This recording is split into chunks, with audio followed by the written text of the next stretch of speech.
Welcome back to Ryan Jacobson Weather.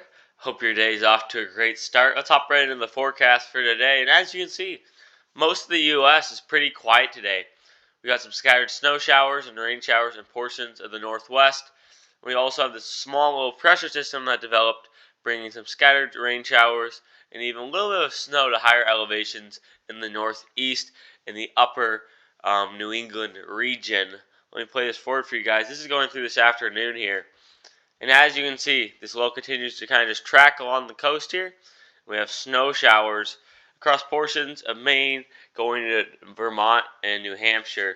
Again, accumulations will be pretty limited from these, but an inch or two can be expected in the higher elevations today. This is going into tomorrow morning here. And as you can see, that cold air is really now back in place here across most of the country here. You can see we got this. That's kind of your boundary for warm air, cold air, but stretching all the way down to like Kentucky. So a lot of cold air in place. You see this low pressure system bringing some scattered rain showers and maybe even a couple of snow showers on the back side of this to portions of the northeast tomorrow, but that should all be pretty light. This is going to Sunday here, and you can see this is when our next storm system is going to develop, our next major one, it looks like.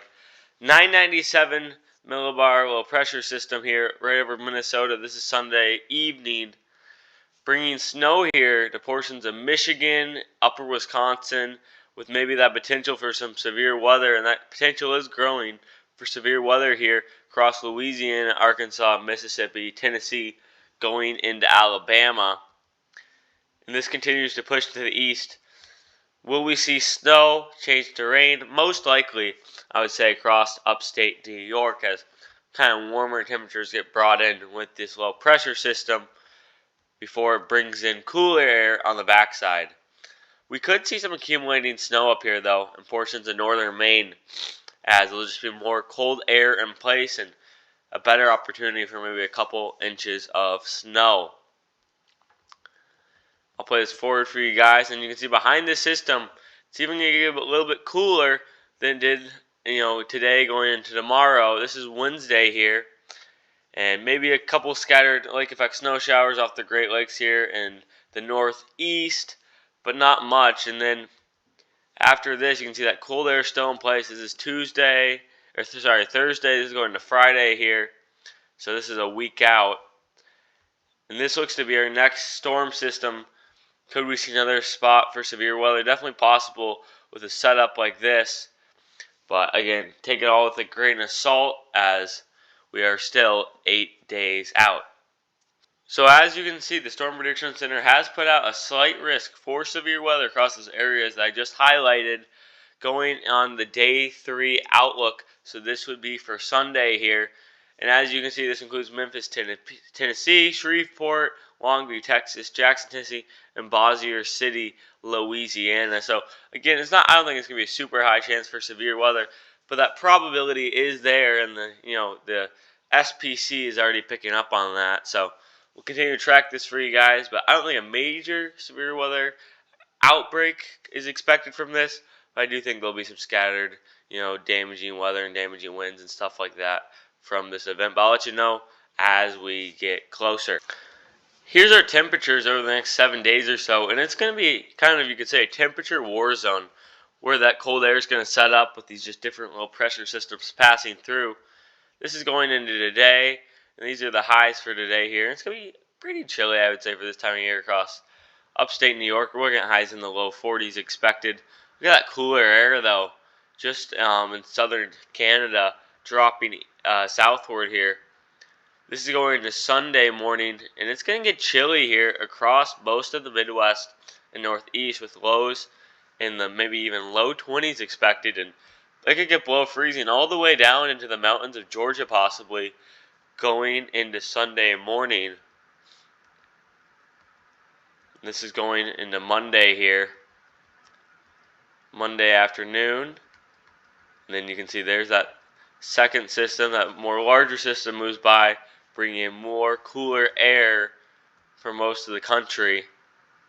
This is going to Thursday here, and then to Friday, and then that's when maybe our next system is possible. And you can see, as of now, it looks like a warm system, bringing a lot of warm air up from the south, but we'll just keep monitoring that for you guys. And yeah, it looks like temperatures are going to be up and down over the next couple of weeks across most of the country, which is obviously very usual for March, as we're kind of in that transition between spring and winter. So you could say it's a little bit right now of a temperature battle zone out there, as just a lot of swings in temperatures across the U.S. And you can kind of get this idea from the SPC 6 to 10 day temperature probability outlook. You can obviously, we got cold air expected across the Midwest, Northeast, into the Mid-Atlantic, and even into the New England region, with warm air expected out west, going down into the south, and going all the way to the coast there, to the Pacific coast. So, as you can see, kind of a little bit of a battleground. It looks like for next week it's setting up cooler temperatures across the east, warmer temperatures across the west. So this will be just continue to swing back and forth, I expect, over the next couple of weeks. As total precipitation over the next couple of days, there's that system moving out today of the New England region, bringing maybe a little bit more precipitation, but not much. This is going to Sunday here. There's those thunderstorms that may have the potential to produce some severe weather. This is going to Tuesday. And this is going now into Friday here. And that's when our next major system is expected to develop. But yeah, as you can see here, could be some heavy precipitation from some thunderstorms in Texas. We'll monitor that closely. But the European right now is putting out amounts, 8 inches, which is pretty crazy to see. That would cause major flooding in some of those areas. Look at that. Those are just from some basically stationary thunderstorms. So we'll watch that as we get closer to this weekend. And obviously another hot spot here is going to be out west, where major snow and rain can be expected. Snow at the higher elevation, rain obviously at the lower elevations, but major precipitation in general is expected across western Washington and western Oregon with these atmospheric rivers. Here's the total snowfall over the next couple of days here. So yeah, it could be another couple inch or two across Maine and upper New Hampshire and Vermont today. It's going to Monday here. And right now the Euro is putting out a decent amount of snow here across the UP of Michigan, going into Maine here. A nice swath of 6 to 12. Even maybe locally higher amounts at the mountaintops in Maine. So we'll watch that closely for maybe a potential for a winter storm. This is going into Thursday here, and that's when our next system develops. Starting to a major area of snow here going into Minnesota and Canada, but take that with a grain of salt, as that's all going to change. We're still a week out from that occurring. But as you can see, heavy snow here across portions of Washington. We're looking at totals maybe getting up to 60 inches in the highest elevations across Washington and even Oregon. The mountains of Oregon here could see totals exceeding 3 to maybe even 4 feet. So just be aware of that if you live in the high elevations in Washington and Oregon. But other than that, no major snowstorm as of now looks to be expected going into this next week. I thank you all for stopping by. I hope you guys have a great rest of your day. Continue to just keep checking back for daily updates. I will just continue to update you guys on their weather ahead. Again, thank you for stopping by. I hope you guys have a wonderful rest of your day.